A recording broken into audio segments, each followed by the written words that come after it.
When the badger glimmered away into another garden, you stood, half lit with whiskey, sensing you had disturbed some soft returning. The murdered dead, you thought. But could it not have been some violent, shattered boy nosing out what got mislaid between the cradle and the explosion? Evenings when windows stood open and the compost smoked down the backs. Visitations are taken for signs.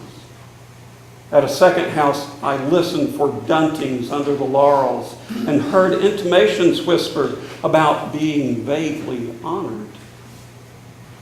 And to read, even by carcasses, the badgers have come back.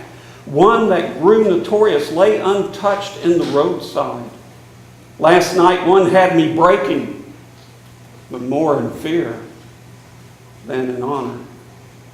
Cool from the set and redolent of his runs under the night, the bogey of fern country broke cover in me for what he is. Pig family, and not at all what he's painted. How perilous is it to choose not to love the life we're shown?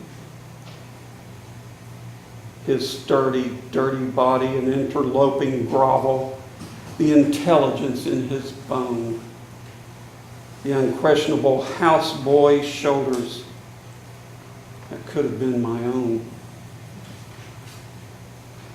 That's from The Badgers. It's The Badgers from Fieldwork by Seamus Heaney, the Irish poet who passed away on Friday, August 30th. And that poem kind of helps me deal with these really difficult scripture lessons we have this morning.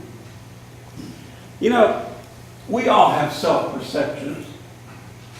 I have self-perception, you have self-perception. Those can be good, can be bad, can be somewhere in between. But sometimes when my ego inflates, that self-perception moves away from what reality is. That's when I need a dunting. Dunting is whacking those badgers.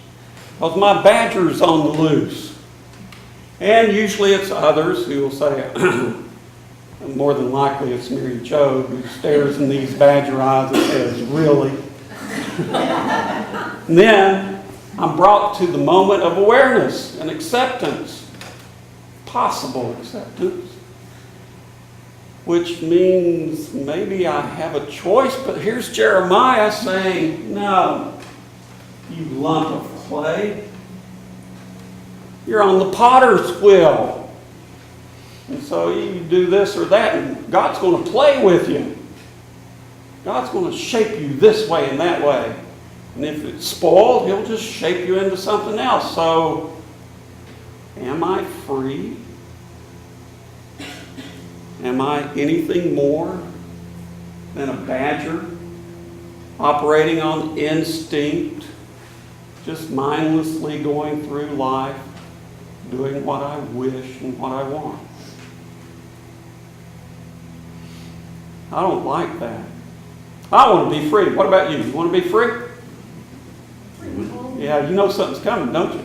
You're not too eager to jump in there and say, yeah, freedom. Because then we get to Luke. And Luke says, oh yeah.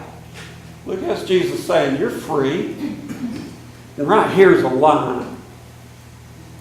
And if you're on that side of the line, you're not with me. And if you step across that line, then you got to hate your wife, hate your husband, hate your kids, hate your family, hate your life, even your life itself, to be on this side of the line.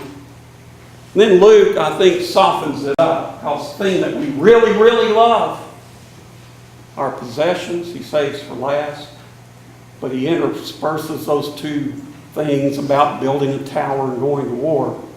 You just run those things together, Jesus ends up saying, and if you don't do away with every possession you have, then you're over there and you're not with me.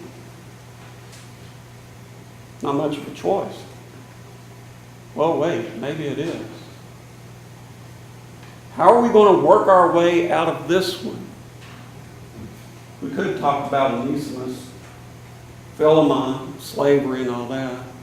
We could dodge it. But do we have choice? This is a great debate that's gone on in the Christian church. It still divides the Christian church between East and West. East says, well, of course we have choice. We're made in the image of God. And you know what the Western church tells you? You do, don't you? Yeah. And it's not just the Romans. It's also the Protestants. You have a sexually transmitted disorder. You knew that, right? It's called original sin. You are broken. So, God will try maybe to reshape you into something that works. But don't give it, don't give it any effort yourself. Well, being an Anglican and part Celt, bull. I don't buy that. I lean more towards Pelagius, who says, God has given you, and God has given me the ability to make choices. And God's grace comes into play when I say, God, help me make this choice. Am I going to love a life that is destructive and misleading more? Am I going to love my inflated ego more? Am I going to love the adulation of others more? Am I going to love those things that I've collected more than the life you've shown me? The life of wholeness, fullness, richness. The life of love. God, can you help me step across that line?